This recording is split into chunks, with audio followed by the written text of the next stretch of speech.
What's up, y'all? Like my neck look crazy. Let's see if we can do it out here. What's up, y'all? Welcome back to The Trap. It's your girl, Lenise, aka your neighborhood friendly therapist. And I wanted to spend some time, some intentional time, talking to y'all about where I've been, what's been going on, how, why, why I started this vlog and then fell off the face of the earth. But I'm going to try doing it while I try these little press-on eyelashes, because I've also never done that before. I'm recently into makeup, trying to enter my like grown woman era, and so we're gonna try to do two things at one time. I'm gonna try to tell y'all where I've been, and what's been going on. For reference, I'm just using the Kiss Impress. I don't know if I can see this. The Kiss Impress Long Lasting No Glue One Step lashes. I got these from Ulta. They were like $15, so I'm hoping that it works, because $15 sounds expensive. I don't know if $15 is expensive or not. I just know I'm recently, no, I'm tearing this box up. I am recently into makeup and more of like, I guess you could say, girly things. So I'm trying to buy things, but I don't know. I don't know what's expensive and what's not. This is how they look. This is how the box looks.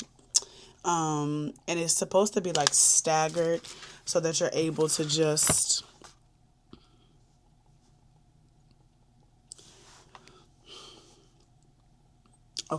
so that you're able to just stick them on. It says how to apply.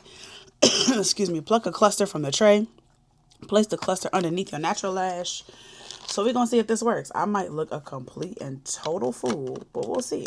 It comes with these nice tweezers, which is part of the reason why I got it, to be honest. And so we're going to try to do as much as we possibly can while I talk to y'all about what's been going on. So it is February 15th. Today's February 15th. And so it is February, oh no, sorry. So it is February 15th, and I have been MIA for the most part for more than about a month or so. And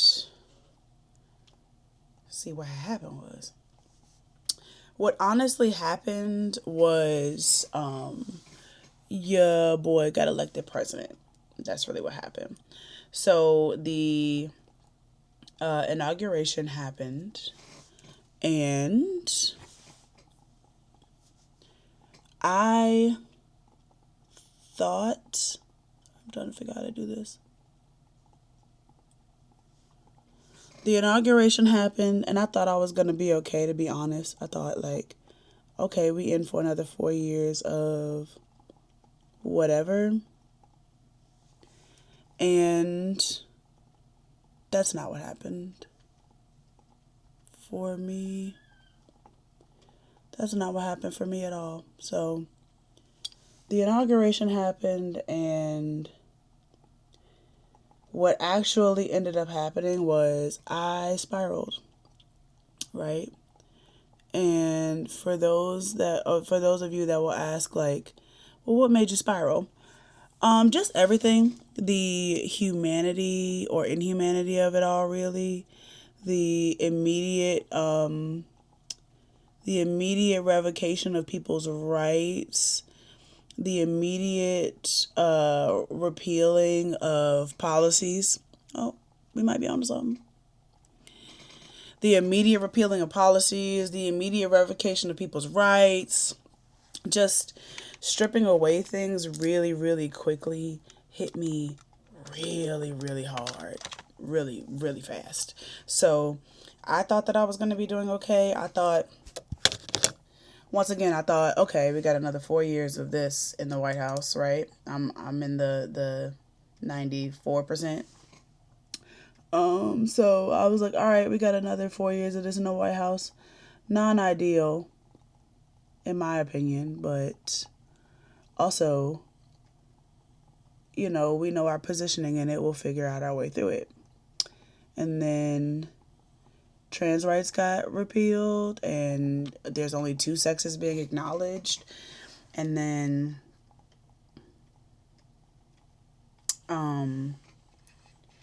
the rights of, the Department of Education's trying to shut down, and then people started getting into files and started, just doing stuff, just all willy-nilly outside doing stuff.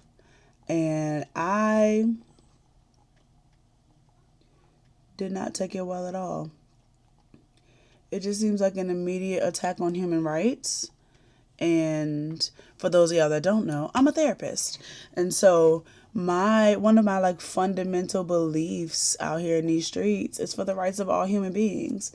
And so I, especially as a place that runs a practice that's mostly centered on Black and brown people, I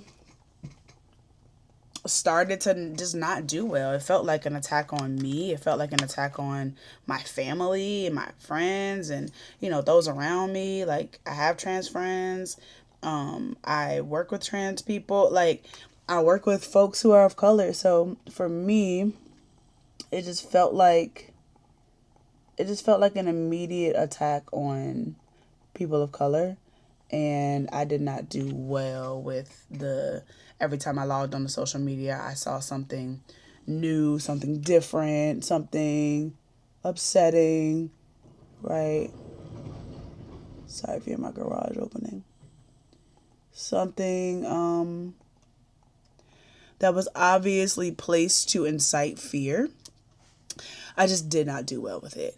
I was like, all right, inciting fear is working over here, right? Like, the plan is, whatever your plan is, it's working. I was losing sleep. I was having a hard time with these conversations with my friends. It just wasn't a good look. So I bowed out. I said, I need a minute. I off of social media. I need to not connect with anything. And I worked, right, saw clients, and even that's a hard space to hold, honestly. It's hard to hold space for people who are, like, also in it, too, and come to therapy to be able to have that conversation out loud when really, Lord, I done took two of these off. When really that's the last thing that I wanted to do was have that conversation. But when you work with Black and brown folks, we're going to talk about, how did I have this on? We're going to talk about what's going on. So I didn't even want to talk about it. And, it was hard enough working with people of color who want to talk about it. And that's why they come to therapy to begin with. And even having to have those conversations was tough, right, for me. Even, like, I so desperately wanted to run away from it. And couldn't. It just wasn't happening. Couldn't run away from it. So instead I had to, this lash seems really long. It is really long. Instead it's two of them. Instead I had to hold space for people of color, hold space for us, hold space for women, hold space for Black and brown folks, hold space for, just complicated needs and questions and all the things. I had to hold space for all of that when holding space for myself was hard. So, excuse me. So, answering my own questions, knowing what I even wanted to do with this, like, do I want to escape and move to, another country? Because Earth is ghetto. Do I want to leave this? But, like, what do I want to do? Was already hard. So, unless I had to talk to a client, honestly, I wasn't even really talking to anybody. I sent a message to my family and I was like, love y'all much, but, like, I don't want to talk about it. And unfortunately, I can't. So, and everyone respected it, which I was really grateful for. Everyone was like, please, do what you need to do for yourself. We'll be here. And that was really helpful for me to know that I had, like, a community of people that I could just be like, hey, y'all, I'm bowing out. Please don't send me nothing else on social media. Don't send me anything else at all because I can't handle it. And they respected it. I feel like I'm messing this up really badly. This is my first time trying this though, so we're learning together today. People be making these things seem like they are easy, and they are just not for me. I feel like there's a big old gap. Okay, we're gonna figure that out. Anyway, so my eyes do look different. Damn. Sorry. I also got the flu. Right after I came back from Phoenix, I put that in my Phoenix vlog. So I'm still recovering from that. And I have this like stupid lingering cough that I'm hoping is nothing. No one else around me has gotten sick though, so I'm assuming that it's nothing. So yeah. Okay. My right eye is also my bad eye. In terms of my vision. So I'm trying to see while also trying to see. And I don't know if it's working, but it looks a little different on the camera. So at any rate, I just wanted to say that like that's really where I've been. I bowed out of... Sorry, I'm trying to see if I need to like press it down somewhere. I can see it in my eyelid. Okay. I think I did pretty good for my first time. What is this? Girl, how did you even put this up here? Uh-oh. Uh-oh. Stick that up there. Okay, that looks better, I guess. I don't know. So, I did not do well. Sorry if y'all can hear my dog snoring in the background. She was on the couch. But I did not do well at all. Like I said, I held myself up in my room. And unless I had to talk to someone, I just did not. Like, I didn't have it in me to have conversation. And the only person who was able to say, I don't care about none of that, was my best friend, because she don't care. So everyone else was like, respect it, understand it, love you much. My best friend was like, I'll see you in 24 hours if you don't answer my text message or phone call. And because she knows she gets a pass. But there's just, yeah, there's, y'all, I don't know how to deal with this without like a ridiculous amount of hopelessness, to be honest. Like, I don't know how. Oh, this is much easier on my left eye. I should have started there. I don't know how to deal with this without a really high amount of hopelessness. Like, I don't know how to be like, oh, it'll be fine. We'll be fine. We'll get through it. I don't know how to do that this time. And usually I'm pretty good about resilience. Usually I tell myself like, you're one of God's favorites, you're fine.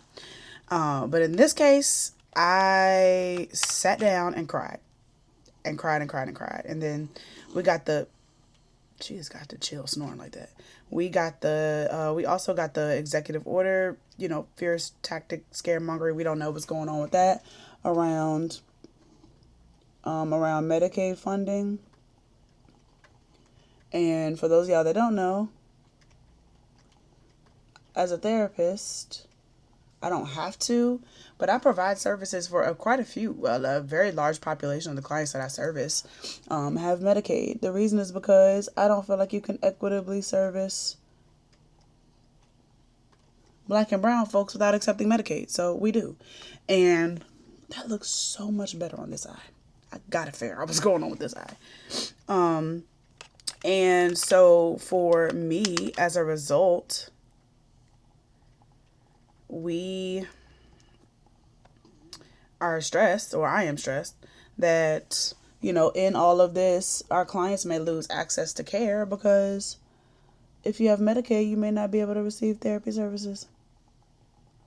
because the Medicaid rules will change. And if the administration changes the Medicaid rule, I really like this left eye. Left eye.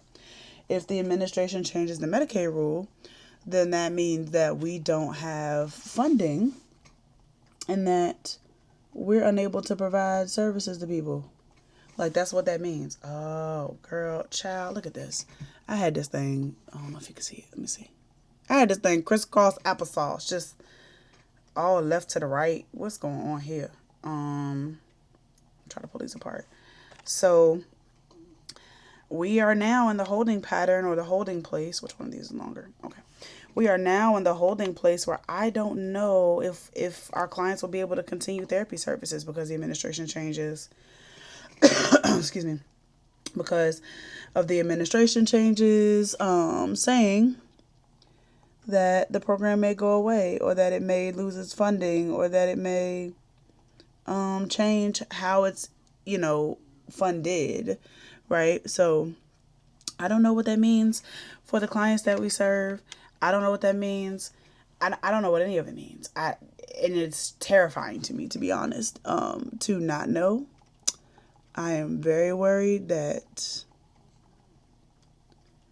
the goal here was for people of color to lose access, and that goal is very well being fulfilled. Like, I'm very, very, very nervous that is what's happening and that it's working. And let me some more on my inside eye.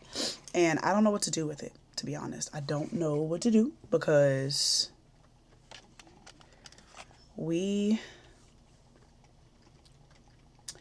my hands are tied in so many ways because I accept government funding. And I wish that I could save everyone all the time, which is my own Achilles, my own mess. But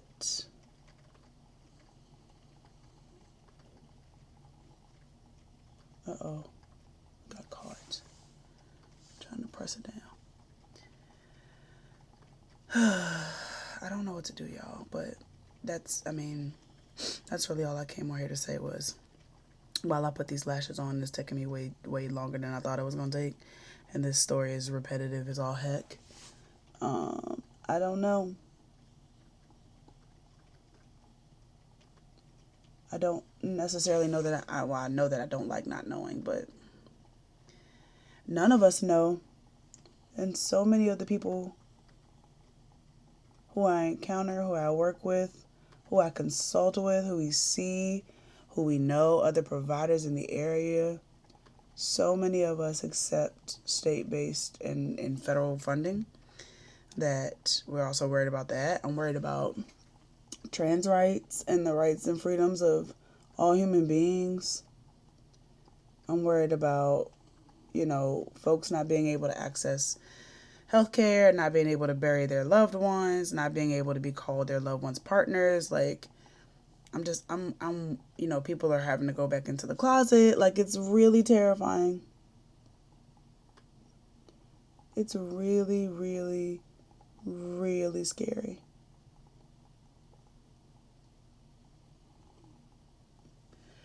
And I don't know how to make it less scary. I hope that looks better. We'll see. We'll see how long it lasts, too. But this is what I got out of these eyelashes. But that's my story of where I've been, y'all. Where I've been is probably sitting in exactly what the goal was, exactly what the fear-mongering tactic was there for, right? I have been probably reasonably sitting in, this eye looks so good, and this eye looks so strange. I don't know what I did differently, but they look different. Maybe I'll look back over this video and see what I did differently. The lines all match up. This one's a much more seamless matchup, but all these lines match up. All the hairs are on. These hairs kind of overlap more. Maybe that's what I did. I don't know. But we're going to see how long this look lasts. Excuse me. We're going to see how long this look lasts. But that's where I've been, y'all. Politics absolutely freaking suck. Oh yeah, they look different. Politics absolutely freaking suck, and I hate it, and it terrifies me, and I don't know what to do about it. But it's almost like, do we? Sorry, my garage is opening again. Do we live in constant fear, or do we, use what we have in hopes that it'll get us what we need? And under normal circumstances, I'm incredibly resilient. This circumstance feels like one where I don't know if resilience. Sorry, y'all. This circumstance feels like one where I don't know if resilience is even what I need. And it feels complicated and confusing.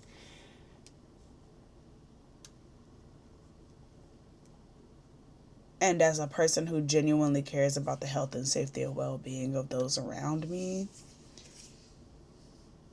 it feels like a dystopian nightmare. And yeah. So I've been working on my breathing. I had to go see the lady, go talk to the lady, got my own, grand therapist.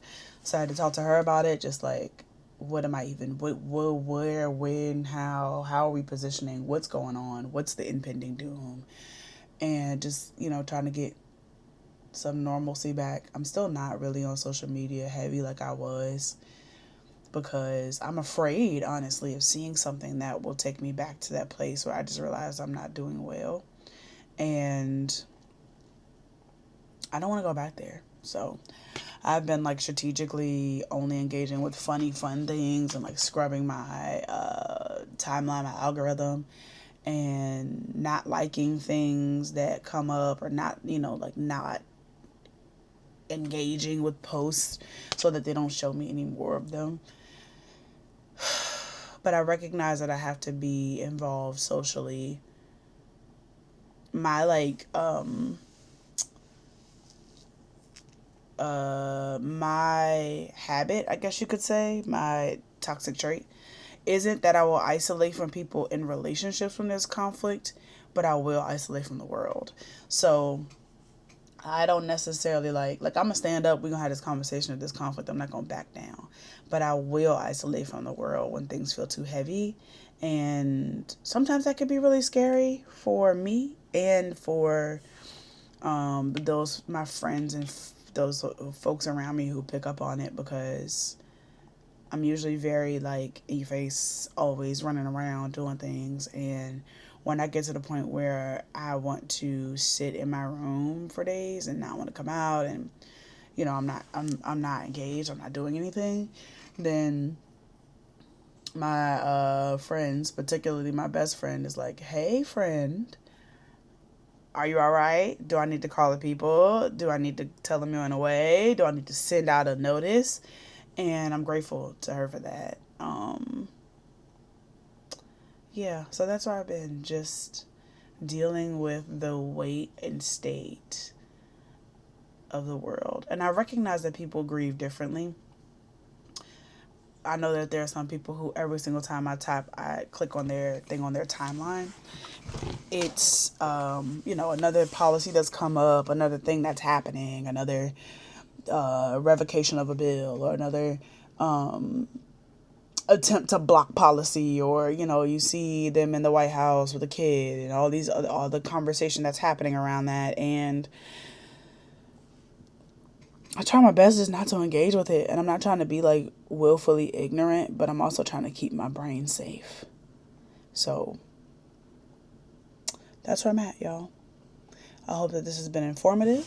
I am going to go with my very strange looking lashes, and I have some work to do. It's Saturday. I try very, very hard not to work on the weekends, but I got some grants that I need to get applied for. I need to apply to, and I gotta redo my nonprofit's website. I need to answer some emails. I need to get back on it, because honestly, I haven't really felt like myself in a long time. Part of that is grief from having gone through a pretty terrible breakup that didn't really end for a while, like a drawn out long breakup. And then part of that is also just not having the motivation to do it. So here we are, y'all. I hope that this has been insightful and helpful and transparent and truthful. I don't plan to make many edits to this video at all. So if you hear me just rambling for 26 minutes, that just is what it is. And I hope to see y'all soon. Love you much. Bye.